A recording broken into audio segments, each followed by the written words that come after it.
ಬಾಗಲಕೋಟೆ ಜಿಲ್ಲೆಯಲ್ಲಿ ಇವತ್ತು ನಿನ್ನೆ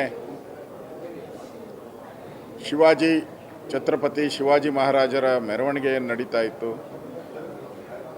ಆ ಮೆರವಣಿಗೆ ಮೇಲೆ ಮುಸ್ಲಿಂ ಮತಾಂಧರು ಕಲ್ಲು ತೂರಾಟ ಮಾಡಿ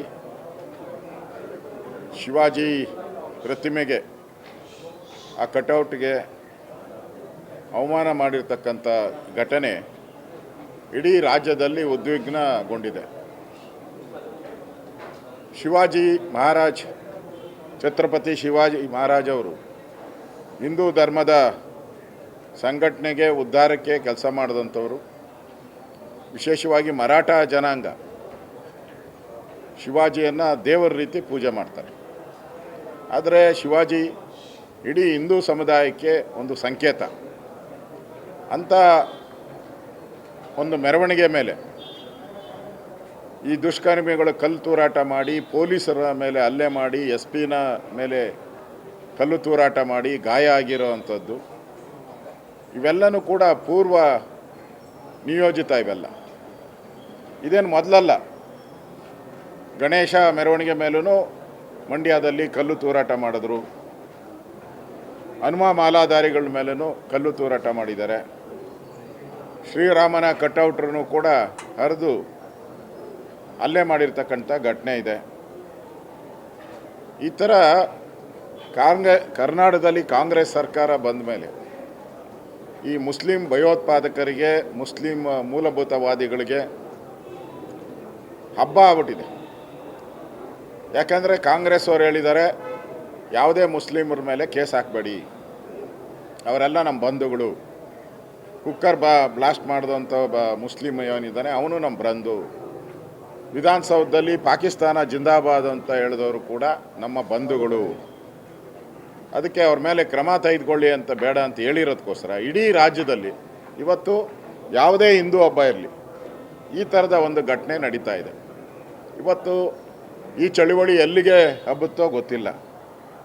ಇದು ಬಾಗಲಕೋಟೆಯಿಂದ ಬೆಳಗಾವಿಗೂ ಹಬ್ಬೋದು, ಕಲಬುರಗಿಗೂ ಹಬ್ಬೋದು, ಬೆಂಗಳೂರಿಗೂ ಹಬ್ಬೋದು. ಶಿವಾಜಿ ಆ್ಯಕ್ಚುಲಿ ಕರ್ನಾಟಕದವರು. ಅವ್ರ ತಂದೆ ಇದೆ ಗವಿಗಂಗಾಧರೇಶ್ವರ ಇದೆಯಲ್ಲ, ದೇವಸ್ಥಾನ ಕಟ್ಟಿದವರು ಅವರೇ. ಅವ್ರ ಪೂರ್ವಜರು, ಅವ್ರ ತಂದೆ ಇಲ್ಲೇ ಇದ್ದಿದ್ದು, ಸಾಮಂತರಾಗಿ ಇಲ್ಲೇ ಇದ್ದಿದ್ದವರು. ಒಂದು ರೀತಿ ಕರ್ನಾಟಕದವರು ಶಿವಾಜಿ. ಅಂಥ ಶಿವಾಜಿ ಮೇಲೆ, ಅವ್ರ ಮೆರವಣಿಗೆ ಮೇಲೆ ಹಲ್ಲೆ ಮಾಡಿರ್ತಕ್ಕಂಥದ್ದು ಇದು ನೇರ ಹೊಣೆಯನ್ನು ಕಾಂಗ್ರೆಸ್ ಅವರು ಹೊರಬೇಕು. ಇವ್ರ ಕಿತಾಪತಿ ಇಲ್ದಿರ ಇಷ್ಟೆಲ್ಲ ಆಗ್ತಾನೆ ಇರಲಿಲ್ಲ.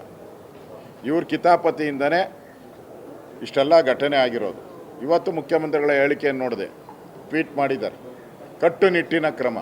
ಇದೆಲ್ಲ ಬುರುಡೆ ನಿಟ್ಟಿನ ಕ್ರಮ. ಇದೆಲ್ಲ ಕಟ್ಟುನಿಟ್ಟಿನ ಕ್ರಮ ಅಲ್ಲ, ಬುರುಡೆ ಬಿಡ್ತಾರೆ ಅಂತಾರಲ್ಲ, ಬುರುಡೆ ಬಿಟ್ಟಿರೋ ಕ್ರಮ ಇದೆಲ್ಲ. ಅವ್ರ ಮೇಲೆ ಏನು ಕ್ರಮ ತೆಗೆದುಕೊಳ್ಳಲ್ಲ. ಅವರಿರೋ ಕೇಸ್ಗಳನ್ನೆಲ್ಲ ವಾಪಸ್ ತೆಗೆದ್ರಲ್ಲ. ಹಿಂದೆ ಹಾಸನದಲ್ಲಿದ್ದಂಥ, ಮೈಸೂರಲ್ಲಿದ್ದಂಥ ಕೇಸ್ಗಳೇನಿತ್ತು, ಈ ಥರ ಕಲ್ಲು ತೂರಾಟ ಮಾಡೋದಂಥದ್ದು ಎಲ್ಲನೂ ವಾಪಸ್ ತೆಗೆದಿದ್ದೀರಾ. ಇದು ಸಾಂಕೇತಿಕವಾಗಿ ಆಗ್ತೀರಾ, 3 ದಿನ ಬಿಟ್ಟ ಮೇಲೆ ವಾಪಸ್ ತೆಗಿತೀರಾ. ಅದು ಅವ್ರಿಗೆ ಚೆಂದಾಗಿ ಗೊತ್ತಿದೆ. ಅದರಿಂದ ಅವ್ರು ಗಲಾಟೆ ಮಾಡೇ ಮಾಡ್ತಾರೆ.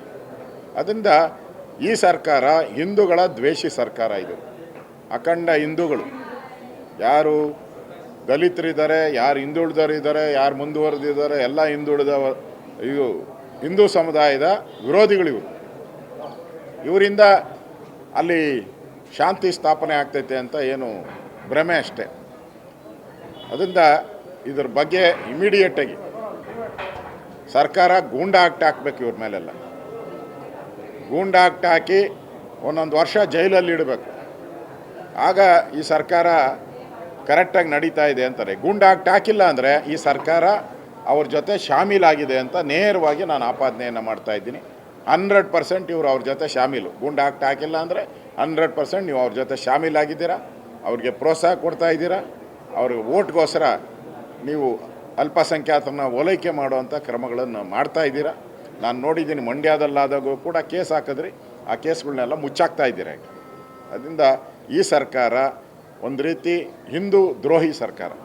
ಇದನ್ನು ಖಂಡಿಸ್ತೀನಿ. ಈ ಘಟನೆಯನ್ನು ಯಾರು ಶಿವಾಜಿಯನ್ನು ಪ್ರೀತಿ ಮಾಡ್ತಾರೆ ಅವರೆಲ್ಲ ದಯವಿಟ್ಟು ಶಾಂತತೆಯಿಂದ ಶಾಂತಿಯನ್ನು ಕಾಪಾಡಬೇಕು ಅಂತೇಳಿ ನಾನು ಆ ಸಮಾಜ, ಮರಾಠ ಸಮಾಜ ಇರ್ಬೋದು, ಹಿಂದೂ ಸಮಾಜ ಇರ್ಬೋದು, ಇರ್ತಕ್ಕಂಥ ಎಲ್ಲ ಜಿಲ್ಲೆಗಳಲ್ಲಿರ್ತಕ್ಕಂಥ ನೆನ್ನೆ ತಾನೇ ಶಿವಾಜಿ ಜಯಂತಿಯನ್ನು ನಾವೆಲ್ಲ ವಿಜೃಂಭಣೆಯಿಂದ ನಾವು ಮಾಡಿದ್ರಿ. ಇಲ್ಲಿ ಇಡೀ ದೇಶದಲ್ಲಿ ಶಿವಾಜಿ ಜಯಂತಿ ಆಚರಣೆ ಆಗಿದೆ. ನೆನ್ನೆ ನಾನು ಹೋಗಿದ್ದೆ ಮಲ್ಲೇಶ್ವರ ಇದಕ್ಕೆ.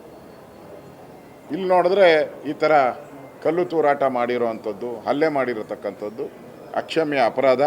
ಇವರಿಗೆ ಪಾಕಿಸ್ತಾನದ ಬೆಂಬಲ ಇದೆಯೋ, ಬಾಂಗ್ಲಾದೇಶದ ಬೆಂಬಲ ಇದೆಯೋ ಕಂಡುಹಿಡಿಬೇಕು. ಯಾಕೆಂದರೆ ನೀವು ನೋಡಿದ್ದೀರ, ಕೋಗಿಲು ಗಲಾಟೆ ಆದ ತಕ್ಷಣ ಪಾಕಿಸ್ತಾನದ ಅಂಬಾಸಿಡರ್ ಟ್ವೀಟ್ ಮಾಡಿದ್ರು. ಅಂದರೆ ಲಿಂಕ್ ಇಟ್ಕೊಂಡವ್ರೆ ಇವರೆಲ್ಲ. ಮೋಸ್ಟ್ಲಿ ಈ ಶಿವಾಜಿ ಗಲಾಟೆಗೂ ಪಾಕಿಸ್ತಾನದ ಟ್ವೀಟ್ ಮಾಡ್ತಾರೋ ಗೊತ್ತಿಲ್ಲ. ಅದರಿಂದ ಲಿಂಕ್ ಇರ್ಬೋದು ಇವ್ರಿಗೆ. ಅದರಿಂದ ಇವ್ರ ಮೇಲೆಲ್ಲ ದೇಶದ್ರೋಹದ ಕೇಸ್ ಹಾಕಬೇಕು, ಇವ್ರನ್ನೆಲ್ಲ ಗೂಂಡಾ ಆಕ್ಟಲ್ಲಿ ಒಳಗಾಕಬೇಕು ಅನ್ನೋ ಆಗ್ರಹವನ್ನು ನಾನು ಮಾಡ್ತಾಯಿದ್ದೀನಿ.